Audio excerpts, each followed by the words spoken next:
시청자 여러분 안녕하십니까? K스탁 라이브 진행의 온인주입니다.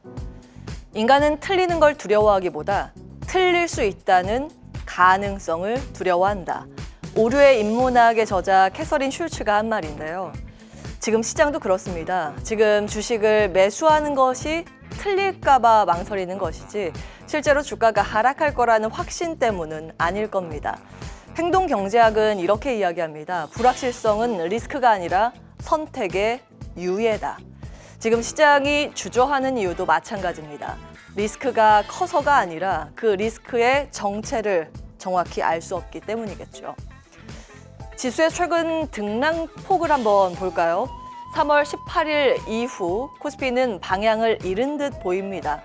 보시는 것처럼 이 기간 동안 가장 많이 오른 상승폭이 0.6%, 가장 많이 떨어진 하락폭도 저 끝에 보이시죠? 0.6% 정도에 불과합니다. 둘 다 위아래로 1%포인트가 채 되지 않습니다.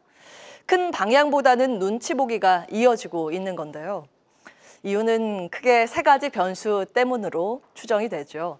트럼프발 관세 리스크, 공매도 재개에 대한 부담, 그리고 국내 정치 일정, 특히 오늘은 정치적 불확실성이 직접 영향을 주는 날입니다.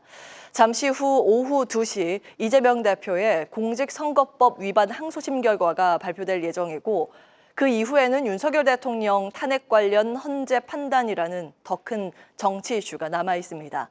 아직 구체적인 일정이 나오진 않아 정치 불확실성은 시장에 그대로 남아 있는 상태입니다. 일단 오늘 일정 반영 후에 수급은 어떻게 될까요?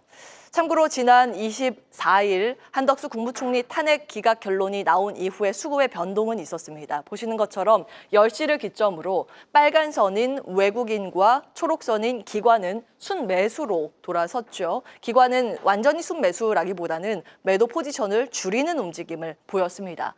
그리고 검은 라인이 이 회색 라인이 개인인데요. 개인은 그 이후로 매도 포지션으로 전환됐습니다. 오늘 수급 라인의 흐름을 보시면 거의 비슷한 궤를 그리고 있다라는 것도 아실 수 있을 겁니다. 한국의 정치 혼란에 대해서 노무라는 양날의 검이라고 표현을 했습니다. 정치 혼란은 소비 심리 위축이나 기업 투자 지연, 외국인 자금 이탈로 이어질 수 있다는 점에서 분명히 부정적입니다. 하지만 정부가 지금과 같은 상황에서 추경을 확대하지 못한다면 한국은행이 금리로 대응을 할 수 있다는 기대감도 있다라는 건데요. 반면에 채권 등 한국 자산의 리스크 프리미엄을 높이는 요인이기도 합니다. 두 개의 방향이 상반되죠. 리스크 프리미엄은 위험이 큰 자산일수록 투자자가 더 많은 수익을 요구한다는 기본 원칙에서 나옵니다. 쉽게 이야기해서 한국 자산이 불안해 보여 더 높은 수익을 줘. 그렇지 않으면 우리 투자 안 할 거야 라는 심리가 작동한다는 겁니다. 실제로 기관 투자자들의 금리 베팅 포지션도 바뀌고 있습니다. 아래 보시면 그런데요. 기존에는 6월 IMM 기준 3년물 금리 하락에 베팅했던 엔디아스 리시브 포지션을 이제는 3년물 금리는 오르고 10년물 금리를 내리는 쪽 이런 스티프너 포지션으로 좀 바뀌고 있습니다.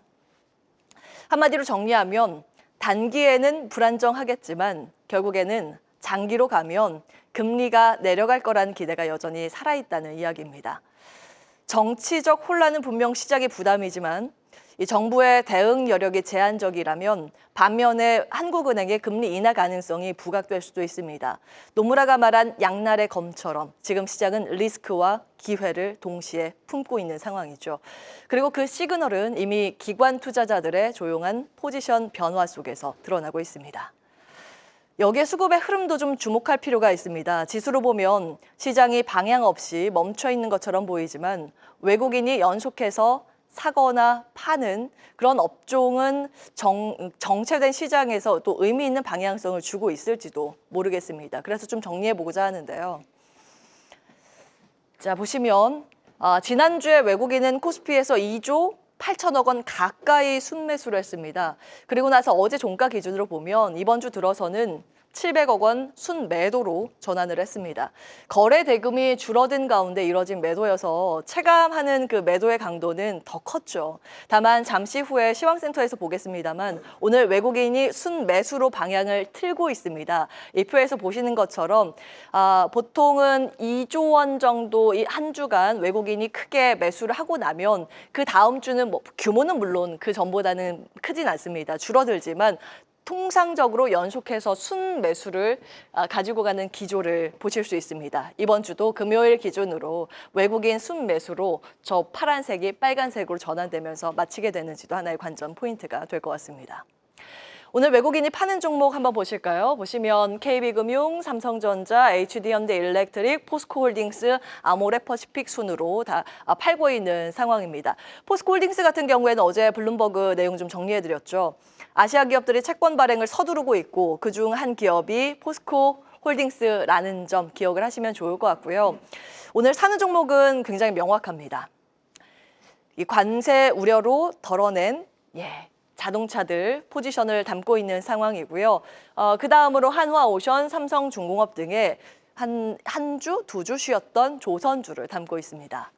업종별로 정리해 보겠습니다. 좀 큰 특징이 잡히는데요.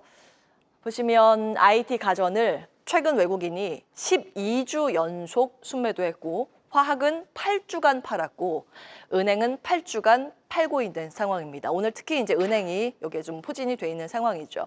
근데 이보다 더 중요한 것이 외국인이 그럼 어떤 업종을 그동안 꾸준히 사왔는가일 겁니다. 자, 상사 7주 연속 자본재와 함께 담아가는 포지션이고요. 건설 4주, 미디어 3주, 자동차 2주 연속, IT 하드웨어도 2주 연속 담아가고 있습니다. 특히 자동차는 주가의 반응이 나오기 전부터 외국인이 조금 더 빠르게 순매수하고 있다는 점 기억을 해보시면 좋을 것 같습니다. 자, 이 가운데 IT 하드웨어에 포함된 반도체, 오늘 트렌드포스의 리포트가 나와서 간략하게 시간 보면서 좀 정리를 하고자 합니다. 보시면 자, 1분기 전망입니다. 대체적으로 다운이 많이 있습니다. 다 다운이네요. 가격의 하락세가 나올 것이라고 전망을 하는데 그 우측의 2분기 한번 보시죠. 대부분 하락의 폭이 줄어들거나 멈추거나 그리고 가격 안정이나 보합 전망을 담고 있습니다. 자, 관세 이슈가 만든 그 변수와 AI 이 중심의 수요에 따라서 디램 시장은 하락에서 앞으로 안정으로 방향을 바꾸고 있다고 진단을 했는데요. 다만 DDR4 중심의 그 레거시 쪽 있죠. 그 구형 제품은 여전히 약세에서 벗어나기 어려워 보인다는 내용도 여기에 같이 담고 있습니다. 반도체 전략 고민되는 시점입니다. 잠시 후에 출연자들과 이 부분도 고민해 보겠습니다. 계속해서 다양한 경제 이슈를 알고 싶다면 구독과 좋아요, 알림 설정 부탁드립니다. AI 캐스터 권미정이었습니다.